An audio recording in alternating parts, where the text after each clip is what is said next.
قبل أن ننتقل دكتور كريم نايتو سليمان، نسمع تبون حديثه هنا أشار إلى العلاقة مع فرنسا، الغاء اللافت العلاقة المباشرة غايب السؤال عنها في هذا الحوار عكس الحوار السابق، ويتحدث عن اختلاف وجهات النظر بين الجزائر وفرنسا فيما يخص الملف المالي. أول ضحية بالنسبة لعدم الاستقرار هي الجزائر. احنا الوحيدين اللي اختطفوا لنا الدبلوماسيين تاعنا واستشهدوا منهم اثنين، ما عارفين شكون اللي دارها.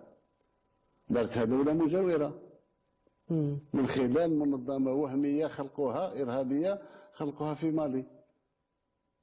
ولكن معليش احنا ولا واحد يمنعنا باش نساعد أشقائنا في المالي وباقيين بالمرصاد، ولا نقبل من أي كان باش يفصل شمال مالي على جنوب مالي. كريم نايتو سليمان، ورأيك طبعا في التصريح الأطول يتحدث أنه المقاربة الجزائرية تختلف عن فرنسا، الآن يتحدث عن دولة جارة هي التي قامت بالإرهاب في مالي. لسنا ندري ما المقصود يعني، مع أنه ربما من الإيحاء يوحي إلى المغرب ربما أكثر. وطبعا غياب أيضا سؤال العلاقة مع فرنسا في هذا الحوار. مساء الخير عليكم، صحة فطوركم، شكرا على الدعوة. لا والله في الحقيقة من الصعب جدا التعليق على تصريحات عبد المجيد تبون رئيس الدولة الجزائرية. يعني من الصعب جدا لأنه تصريحاته ليس لها أي علاقة بواقع الدولة الجزائرية، واقع الجزائريين، وحتى واقع العالم. يعني كما يقول لك الكلام باطل. إذا بالكلام فقط نعم يقدر يقول أنه الجزائر هي قوة إقليمية ولا قوة ضاربة ولا حتى ربما قوة عالمية، وعلاش لا؟ بالكلام يعني الكلام سهل. يقدر يقول لك ثاني أنه الجزائر خلاص استعادت المكانة الدولية تاعها، والآن هناك دبلوماسية جزائرية جديدة. هذا بالكلام، ولكن لما نوليو للواقع مثلما داخل الجزائر الجزائريين الآن لا يرون أين هي الجزائر الجديدة هذه، لا يرون أين هو التغيير.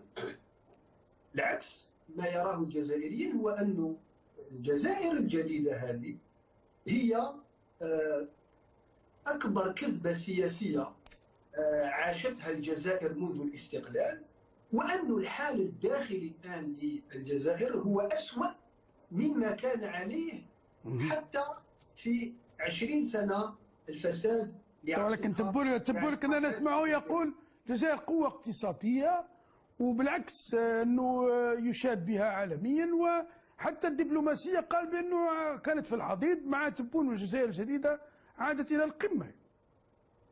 يعني قلت لك إذا بالكلام يعني هو يقدر يدير صكوك بيضاء كما يقول لك دي شاكا بلون ويقول الشيء اللي يحبه، ولكن العلاقات الدولية الدبلوماسية لا تبنى على الكلام الفارغ.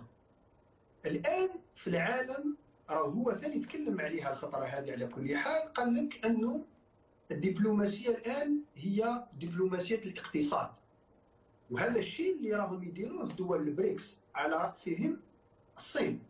نشوفوا مثلا الآن في حرب أوكرانيا وروسيا أنه روسيا الآن راهي قوية ليس بجيشها فقط، إنما قوية باقتصادها وبالعدة اللي عدتها للغرب. تبون يقوله في المقابل عن العلاقة مع إسرائيل والموقف مرة أخرى تشديد الموقف الداعم لفلسطين. يسهل عليهم. احنا إسرائيل اللي بيننا وبينهم وعارفينها، وتقالت لهم رسميا من كل الرؤساء اللي فاتوا قبلي أن المشكل اللي بيننا وبينهم هي فلسطين. كاش حاجة أخرى، ما هي لا عنصرية ولا محاربة سامية ولا كذا ولا يحزنون. احنا الدولة الفلسطينية ما نتخلاش عليها، والفلسطينيين عارف مهما كانت الظروف تخلاش على فلسطين. دكتور عبد الرزاق صغور، أعود إليك. ما رأيك؟ تبون يقول ليس لنا أي إشكال مع إسرائيل، فقط المسألة الفلسطينية طبعا مع ما يحدث من اعتداءات إسرائيلية. كان هناك موقف طبعا شاجب رسمي جزائري مرة أخرى، ولكن كثيرون تساءلوا عن غياب أو جدل حول عدم السماح بتظاهرات للتنديد بهذه الاعتداءات الصهيونية على الفلسطينيين مثلا في الجزائر. لا طبعا حبيت برك نعاود نرجع شويه لجانب الخطاب بتاع الرئيس حول فيما يخص الاقتصاد. نظن انه الرئيس لما تكلم على استراحه فهو يقصد انه 25 مليار دولار مساهمه في الناتج الاجمالي المحلي وليس في التصدير.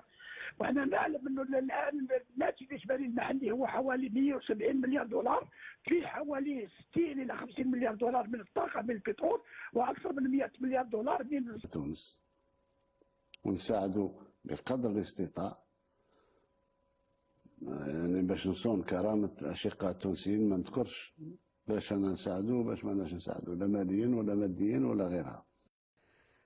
أستاذ حميد للو، ما رأيك في خطاب تبون عن تونس مرة أخرى؟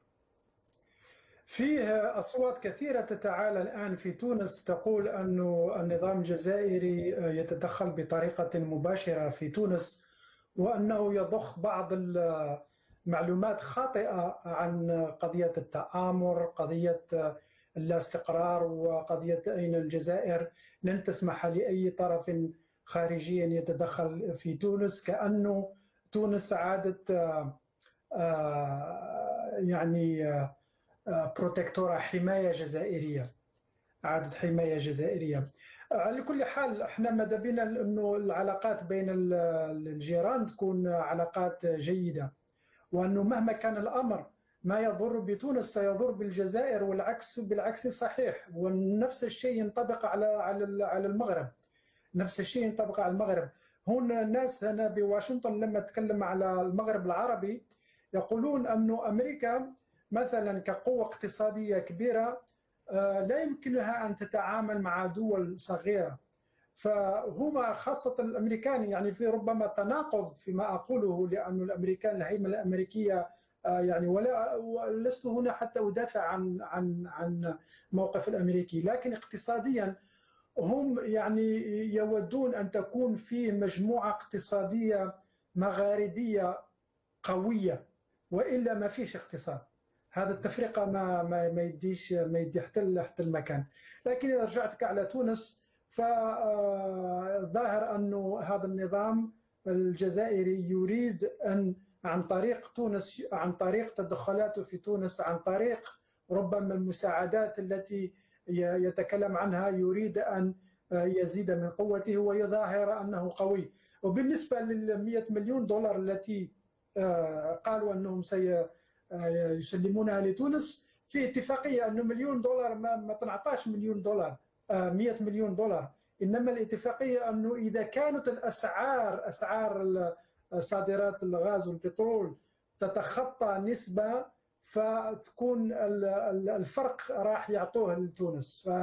فالتفاصيل في هذا ما سمعت من عند خبير اقتصادي تونسي.